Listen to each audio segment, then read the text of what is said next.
Bonjour à tous et bienvenue dans cette nouvelle vidéo d'analyse on-chain, la première vidéo d'analyse on-chain sur la chaîne YouTube de Cryptost pour l'année 2024. À titre personnel et au titre des équipes de Cryptos et Cryptos Research, je vous souhaite à tous une très bonne année. J'espère que votre temps des fêtes s'est bien passé.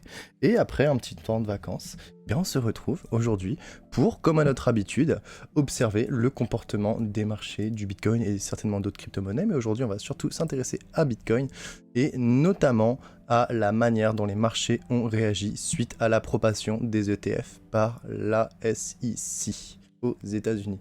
Avant de commencer cette première analyse on-chain de l'année 2023, il faut que je partage avec vous une information importante dans un changement de la méthode de diffusion des vidéos d'analyse on-chain de la chaîne de Cryptost. Comme vous le saviez, auparavant, nous publions les vidéos d'analyse on-chain directement sur la chaîne YouTube de Cryptost. Eh bien, nous allons changer, nous allons migrer vers la chaîne YouTube de Cryptost Research, où vous pourrez retrouver, de manière évidemment publique et gratuite, les vidéos d'analyse on-chain hebdomadaires pour moi, Prof Chen, et les vidéos d'analyse technique pour notre cher Vincent Gann. L'idée étant de rassembler les personnes intéressées par l'analyse on-chain sur la chaîne de Cryptos Research. Évidemment, les vidéos comme celle-ci resteront gratuites, mais les abonnés pourront aussi bénéficier des replays des lives en direct, des vidéos tuto, de toute une flopée de vidéos qui vont être disponibles en accès limité seulement pour les abonnés de la communauté Cryptos Research.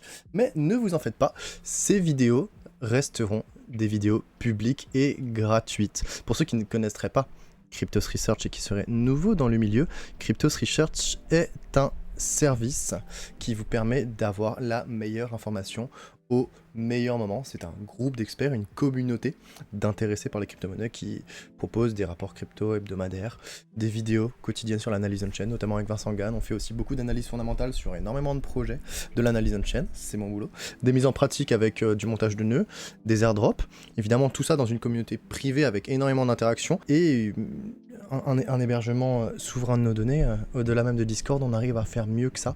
Donc on a énormément de choses à vous proposer. Si jamais ça vous intéresse, vous retrouverez le code promo PROF20 pour avoir 20% de réduction sur votre premier mois d'abonnement, histoire de tester le produit et de savoir si cela vous convient. Évidemment, si c'est pas ce que vous voulez, on vous remboursera sans problème. Et n'hésitez pas à cliquer pour aller retrouver ce qu'on vous propose chez Cryptos Research. Et notez que pendant un mois encore, pendant la migration des données, les vidéos seront diffusées à la fois sur Cryptost et à la fois sur Cryptos Research, avec une légère avance pour Cryptos Research. Elles sont peut-être publiées 15 à 30 minutes en avance. Mais pendant un mois, vous pourrez encore retrouver toutes les vidéos d'analyse on-chain sur la chaîne YouTube de Cryptost. Et à partir du mois prochain, elles seront disponibles sur Cryptos Research, je le rappelle, toujours de manière gratuite et publique, ces vidéos d'analyse on-chain comme aujourd'hui. Voilà, maintenant que ce petit topo est fait et que j'espère qu'il est clair pour vous, c'est parti pour l'analyse on-chain. Maintenant, intéressons-nous au sujet du jour, à cette grande question: comment l'approbation des ETF Bitcoin Spot par la SEC impacte-t-elle le marché des crypto-monnaies et notamment Bitcoin? On va s'intéresser à la fois au marché spot et au marché dérivé. Vous allez voir, ça va être assez intéressant à observer. Et on retrouve donc le cours du Bitcoin, dont on va faire une petite analyse technique rapide, comme à notre habitude. Et on peut observer que depuis l'année 2023, on a eu, on l'a suivi pendant toute l'année 2023, une superbe reprise de tendance haussière avec une oscillation entre les 25 et les 30 pendant une bonne partie de l'année, qui a finalement en fin d'année donné lieu à une cassure haussière des 30 000 qui nous a emmené directement au-dessus des 40 000, vraiment avec une course effrénée, 40 000. On est monté jusqu'à 48 000 à un moment donné, le 11 janvier, le jour de l'annonce de la SEC, on a eu une bougie haussière très très opportune. Et ensuite, c'est reparti légèrement à la baisse et là on est en train de ranger entre les 43, 44 et les 45. Donc on voit bien qu'on a une jolie tendance haussière qui s'est dessinée depuis les mois d'octobre, novembre, décembre 2023, mais qu'on est actuellement en train de freiner. Et en fait, il y a quand même un grand écart entre le plus bas. Les plus bas récents ici qui sont entre 43 et 42 000 et les plus bas de l'ancien range qui est à peu près à 30 000. Donc beaucoup pensent qu'on pourra avoir une stagnation puis un ralentissement et potentiellement un test de la zone des 38, 36, peut-être 32, peut-être 30 000 $. Nous le verrons plus tard. Ce n'est pas du tout l'objectif de cette vidéo, d'essayer de vous donner des idées de support ou d'objectifs à atteindre. Honnêtement, on pourra le faire, mais c'est juste pas du tout le propos du jour. Aujourd'hui, on se demande comment les acteurs sur les marchés spot et les marchés dérivés ont réagi face à l'annonce de l'approbation des ETF Bitcoin Spot par la SEC. Et pour ceci, on va étudier différents types d'entités. Notamment sur les marchés spot, on va étudier les exchanges centralisés, on va étudier les plateformes OTC et on va aussi étudier les ETF Bitcoin Spot qui existent déjà, notamment au Canada. Par rapport aux réserves de Bitcoin sur les exchanges centralisés, on peut voir qu'elles ont vraiment très peu réagi de manière globale à l'annonce de l'approbation de la SEC. Entre les années 2023 et 2024, on a vraiment une période assez intéressante de forts dépôts vers les exchanges en début d'année, avec beaucoup de prises de profit, notamment d'investisseurs à court terme qui ont déposé beaucoup de Bitcoin en profit pour les vendre évidemment et générer un revenu derrière.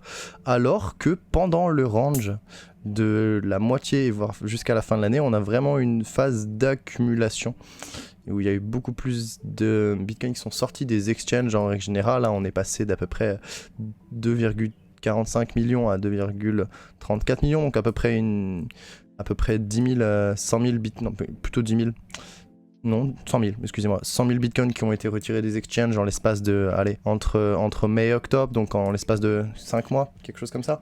Donc on a quand même eu une belle phase de dépôt pour ensuite avoir un retrait encore plus énervé, et depuis on stagne de manière relativement volatile. On peut vraiment repérer du coup ces trois tendances que j'ai listées ci-bas. Mars-mai, dominance des dépôts avec quasiment 10 000 bitcoins envoyés vers les exchanges, prise de profit en début d'année 2023. Juin-septembre, dominance des retraits qui va commencer à augmenter alors que le prix stagne entre 25 et 30 000. Et ensuite, entre septembre et janvier, on va avoir des réserves qui vont retourner au niveau de ce qu'elles étaient au début 2023. Actuellement, il y a autant de bitcoin sur les exchanges qu'il y a un an, littéralement. Et pour l'instant, on a un équilibre qui oscille entre l'accumulation de dernière minute et le FOMO. Donc on voit que dans l'ensemble, les marchés spot, pour les exchanges en tout cas, n'ont pas vraiment été impactés. Il n'y a pas eu plus de bitcoins qui ont été achetés parce qu'on a eu l'approbation de la SEC par rapport à l'ETF. C'est presque l'inverse. Du moins, c'est vraiment une variation qui est très très peu palpable de ce côté-là. Il n'y a pas grand-chose à dire. Ne pas agir est une forme d'action, bien sûr, mais pour le coup, il n'y a vraiment pas grand-chose à dire par rapport aux exchanges centralisés. Il n'y a pas eu de mouvement particulier qu'on puisse dénoter pour le moment du moins. Maintenant, par rapport aux plateformes OTC, donc qui sont des plateformes comme Kraken ou BSR, qui permettent à des gros investisseurs ou à des mineurs d'acheter du Bitcoin sans réellement passer par le marché spot, c'est-à-dire faire de l'échange de gré à gré sans que ça impacte le prix sur les marchés spot. Ça reste une forme d'offre et de demande spot, on n'est pas sur du produit dérivé, c'est pour du Bitcoin pur, mais le prix et les volumes d'échange et les transactions ne sont pas adossés au prix fixé par les exchanges parce que sinon ça pourrait créer une trop forte volatilité, vraiment une volatilité extrêmement importante dont on n'a pas nécessairement envie, du moins vu les volumes encourus. Donc, ces plateformes sont des outils de choix pour les investisseurs institutionnels et procurent un proxy des flux d'offres et de demandes de ces derniers. Ce qui était assez intéressant à observer, c'est qu'on a quand même une variation assez importante, encore une fois, au cours de l'année 2023 et surtout ici en 2024, ça continue. On a les réserves des bitcoins sur les plateformes OTC qui sont passées d'à peu près, on était quasiment à 8 000 en juin, mais sinon on oscillait entre 2 et 4 000, on a eu un petit peu plus de dépôts en milieu d'année jusqu'à atteindre quasiment les 8000, mais là on est en train de dégringoler. Il y a un flux sortant des réserves des plateformes OTC. Les réserves de Bitcoin des plateformes OTC sont vraiment en train de fondre à un point tel que au moment où j'écrivais cette analyse, on était à peu près 470 Bitcoin dans les réserves. Là on est revenu à peu près à 1500, mais dans tous les cas, si vous regardez en termes d'échelle, et même le graphique est relativement parlant de lui-même, vous voyez bien que ça a nettement fondu et qu'on est sur une tendance baissière structurelle avec de moins en moins de Bitcoin présents et disponibles sur les plateformes OTC pour certainement un nombre d'acteurs institutionnels qui vient d'un coup d'augmenter, qui voudraient de plus en plus s'exposer. Et il est fort possible d'ailleurs que cet assèchement des ressources et des réserves sur les plateformes OTC, elle soit le résultat d'une demande accrue de la part de certains acteurs institutionnels qui auraient voulu anticiper, avec le but évidemment de se constituer des réserves de Bitcoin durant la deuxième partie de l'année 2023. C'est bien le mouvement d'assèchement ici, de chute drastique des réserves qu'on peut voir sur le graphique suivant. Donc là déjà on a un mouvement qui est un peu plus net, qui peut nous permettre d'avoir une orientation qui est un peu plus claire, même si c'est un comportement parmi tant d'autres. C'est important de savoir qu'en effet, si les plateformes OTC aujourd'hui ont plus beaucoup de Bitcoin, très sûrement parce qu'il y a pas mal d'institutionnels qui se sont dit oula, faut pas que je loupe le coche, on va pas attendre nécessairement 2024, il faut que j'en accumule un peu avant, ou il est en dessous des 30 000, ça peut être intéressant d'acheter entre 30 et 25, oui, sur du long terme, c'est gagnant, et en effet, hein, c'est gagnant, hein, du moins pour le présent, c'est tout à fait gagnant parce qu'on est encore à un prix de 41-42 000 bitcoins. Donc si on les a achetés entre 25 et 30, on est clairement en positif. Voici pour les plateformes OTC. Maintenant, on peut aller observer un peu ce qui se passe du côté des ETF spot bitcoin existants, notamment Purpose qui est un ETF canadien. Alors c'est aussi intéressant parce que l'ETF spot canadien, il a fait preuve d'un intérêt significatif envers le bitcoin quand on était en train de casser les 30 000 $. Et qu'on a vraiment augmenté ici, il y a eu une espèce de, je sais pas si on peut appeler ça du FOMO, mais en tout cas, la cassure du pivot des 30 000 $ a donné un signal tellement positif à tellement de groupes d'investisseurs que forcément, eux aussi se sont retrouvés concernés, se sont sentis impactés, et du coup, on a vraiment une exposition de manière progressive, c'est toutes les petites barres vertes, ici, je vais zoomer un petit peu si vous voulez, voilà, ici, c'est toutes les entrées de Bitcoin dans l'ETF, alors que là c'est toutes les sorties et on peut bien voir pendant plusieurs jours, un petit peu avant mais surtout après la cassure, dans la hausse entre les 33 et les 40 000, qui a eu une forte exposition, un fort intérêt à acheter du Bitcoin à ces moments-là, de la part de l'ETF Spot Bitcoin Purpose, qui a quasiment atteint 35 000 Bitcoins en sa possession, donc c'était un record pour l'année 2023, c'est quasiment un record aussi pour l'année 2024 hein, déjà, parce que depuis peu, ce qui se passe c'est que l'ETF il a entamé une distribution relativement intéressante, avec un flux sortant d'un peu plus de 1200 Bitcoins en l'espace d'une journée, notamment le 13 janvier. C'est un flux qui est sortant dans le sens où son échelle est quand même relativement consistante, on n'avait pas eu un flux sortant aussi important depuis le 2 août 2023, et si on remonte un peu dans le temps, si on remonte un petit peu plus loin dans le temps, encore un petit peu plus loin dans le temps, on va se retrouver, donc c'est voilà, des flux sortants de cette envergure là, on en retrouve 1, 2 en ce moment, 3, et après on en retrouve surtout sur les phases de capitulation.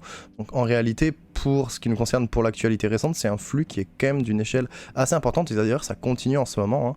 Compte tenu des anticipations précédentes des corrections du fonds, que ce soit ici où ils ont vendu un peu en anticipant en février, qu'ils aient vendu ensuite un petit peu en mai et ensuite en août, donc à chaque fois ils ont anticipé un petit peu les corrections pour acheter soit un peu plus bas, soit attendre les cassures et acheter au niveau des cassures techniques, et bien là c'est un comportement similaire sur une zone où on a quand même pas mal de achat d'un certain point de vue, et on pourrait se dire qu'ils sont très probablement en train de réduire leur exposition au Bitcoin dans l'optique d'une chute potentielle du prix dans les jours à venir. C'est pas du tout quelque chose d'absurde de dire ça, c'est dans la logique d'un gestionnaire de fonds, hein, notamment pour des ETF, et c'est ce qu'ils ont fait par le passé au moins 3 fois durant l'année 2023, donc on peut sans trop se mouiller dire que l'année 2024 ils devraient adopter un comportement relativement similaire, sachant que eux ils vont essayer de jouer la sécurité mais aussi l'appât du gain. Là pour l'instant ils jouent beaucoup plus la sécurité, parce que si vous le voyez, on en avait parlé, ils se sont quand même bien fait paniquer sur une des capitulations, notamment celle de juin en 2022, où ils ont acheté un gros montant, quasiment 10 000 bitcoins à 22 000, pour ensuite en vendre quasiment 24 000 à 20 000. Donc là, il y a beaucoup d'investisseurs qui se sont dit non, moi je retire mes fonds, et l'ETF Bitcoin Spot Purpose a dû retirer les fonds pour ses clients.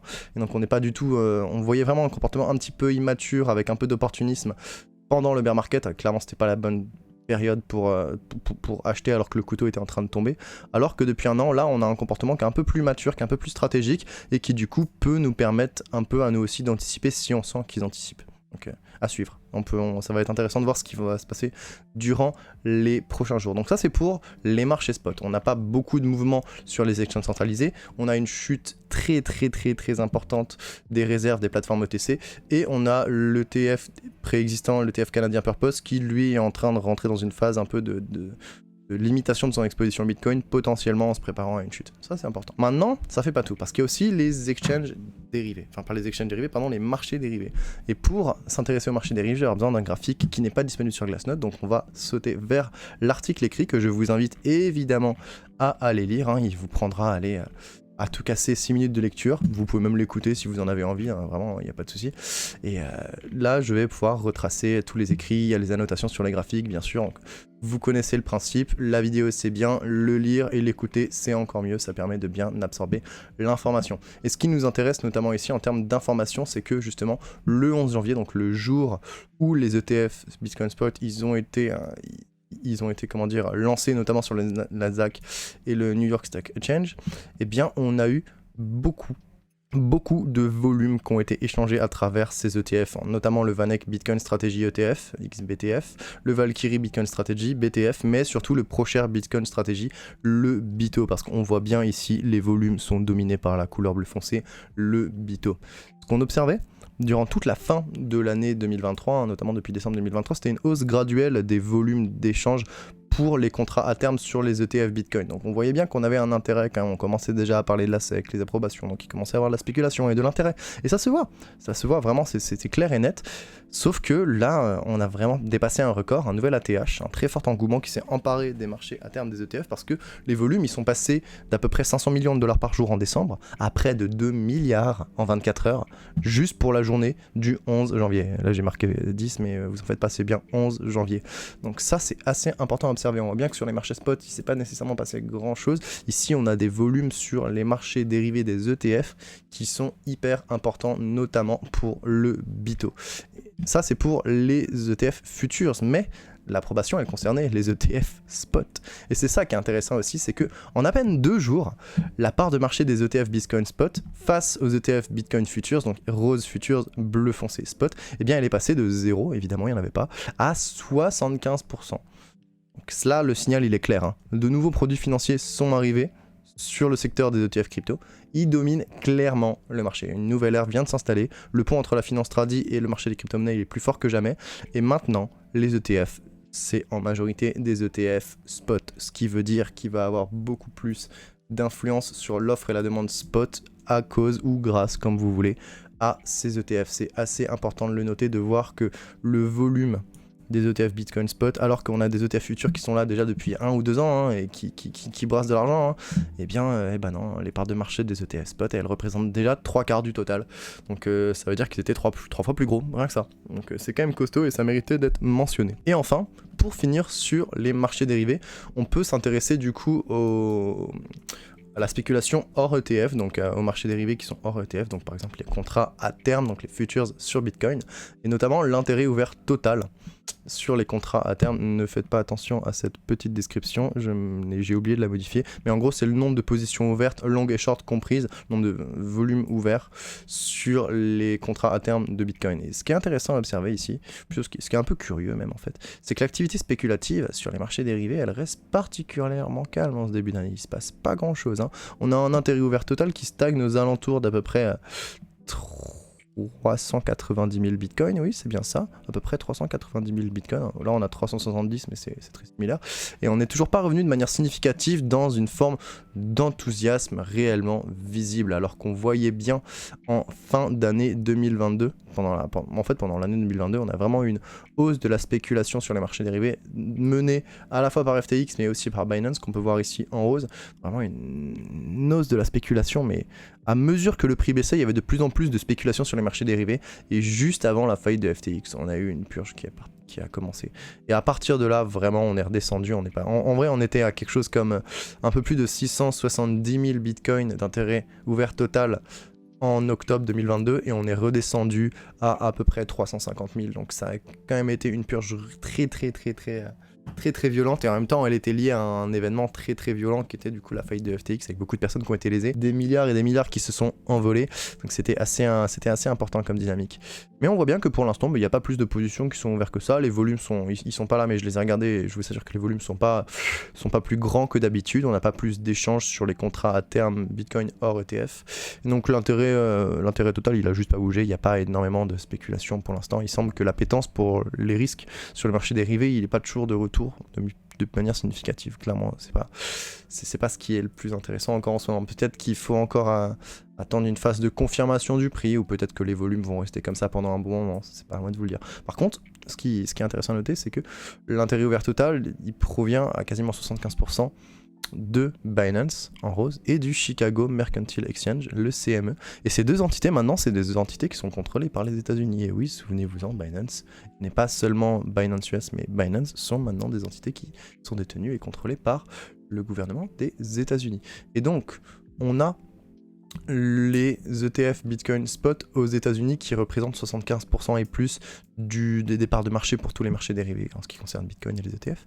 Et on a sur l'intérêt ouvert des contrats à terme sur Bitcoin hors ETF à peu près 75% qui est aussi contrôlé par les États-Unis via Binance et via le Chicago Mercantile Exchange. Ça nous indique quoi? Ça nous indique que l'influence du marché US sur le coût spot, mais aussi sur le cours dérivé du Bitcoin, elle est désormais largement avérée. Et s'il y a bien une entité sur Terre qui peut avoir un pouvoir de, comment dire, pas de manipulation, mais un certain aval sur le prix du Bitcoin via certains instruments financiers, notamment via la finance traditionnelle, et bah c'est grâce au pont des marchés dérivés et grâce au pont des ETF, et ce sont les États-Unis. Voilà pour l'analyse on-chain de la première semaine de l'année 2023. Résumons tout ceci ensemble en quelques phrases. Donc finalement, les données de cette semaine, elles nous suggèrent quoi? Elles nous suggèrent que les marchés spot et dérivés, ils ont adopté des comportements très variés. Entre optimisme latent, parce qu'on sent bien qu'il y a quand même une certaine forme de joie, une certaine forme d'optimisme, notamment sur les ETF, futures, qui est assez importante. Mais on a aussi une certaine prudence à court terme, comme on a pu le voir notamment avec l'ETF Bitcoin Spot Purpose, pour le cours du Bitcoin, parce qu'on est à un point où on pourrait se demander de manière relativement légitime quand est-ce qu'on va bien finir par corriger. En ce qui concerne toujours les marchés spot, les réserves de Bitcoin des exchanges, elles ont été très peu impactées suite à l'annonce de l'approbation des ETF par la SEC, alors que les réserves des plateformes ETC, elles sont en chute libre, elles sont vraiment très très bas, elles sont 6 fois, ou 4, 5, 6 fois plus basses que ce qu'elles étaient en 2023, donc c'est quand même considérable comme variation. Concernant justement l'ETF Bitcoin Spot Future Purpose, après une accumulation en fin d'année 2023, les gestionnaires ont décidé de réduire leur exposition à Bitcoin dans l'optique d'une chute potentielle du prix dans les jours à venir, on le verra plus tard. Pour les ETF Futures, donc les ETF Futures ont atteint un volume de 2000 milliards de dollars le 11 janvier, ce qui est quand même énorme, alors que la part de marché des ETF Bitcoin Spot face aux ETF Bitcoin Future, elle est passée de 0% à près de 75% en 48 heures. Du coup, c'est vraiment un game changer, il vient vraiment de se passer pas quelque chose d'extrêmement important, disons pour le marché de la finance traditionnelle et pour le marché de Bitcoin sur les ETF, oui, après ça te casse pas trois pattes à un canard dans tout le secteur de la crypto-monnaie, mais c'est quand même quelque chose qui vient de se passer, qui va être important à noter sur un calendrier pour la suite. Et dans l'ensemble, l'activité spéculative sur les marchés dérivés hors ETF, elle reste particulièrement calme, avec un intérêt ouvert total qui stagne depuis quasiment septembre 2023. Donc on voit bien qu'on a des comportements qui sont encore très variés, il n'y a pas vraiment d'homogénéité dans l'ensemble, Si jamais vous voulez en savoir plus, si vous voulez avoir plus d'annotations, évidemment je vous invite à lire l'article, à partager l'article, à partager la vidéo, et vous pouvez même aller lire et partager le petit thread Twitter, ça fait toujours plaisir d'avoir votre soutien. Pour les abonnés, ou pour les non-abonnés plutôt, de Cryptos Research, sachez qu'on se fera un plaisir de vous accueillir pendant le premier mois d'abonnement de cette année, où vous obtenez une réduction de 20% avec le code PROF20 en cliquant sur le lien qui est juste ici pour tester notre produit pendant un mois, juste pour voir si ça vous convient, si ça vous convient pas. On a de tout. On a des rapports quasiment tous les jours, on a des vidéos d'analyse technique, on a l'analyse fondamentale, on a l'analyse on-chain, on a la mise en pratique, notamment sur des airdrops, sur du montage de nœuds, on a une communauté privée où on héberge nous-mêmes de données et on interagit tous ensemble de manière très fluide, encore plus pratique et plus fluide que sur Discord, croyez-moi, ça existe. Donc n'hésitez pas à venir nous rejoindre et à utiliser ce petit code promo, car d'ici un mois, vous pourrez faire partie de la communauté Cryptos Research qui bénéficiera des vidéos d'analyse on-chain du ProfChain en exclusivité française sur la chaîne YouTube de Cryptos Research en compagnie de Vincent Gann, l'équipe parfaite. J'espère que cette vidéo vous aura plu. Je vous souhaite un très bon d'année 2024. Puis on se retrouve dans quelques semaines pour une nouvelle vidéo d'analyse on-chain. Bonne journée à tous.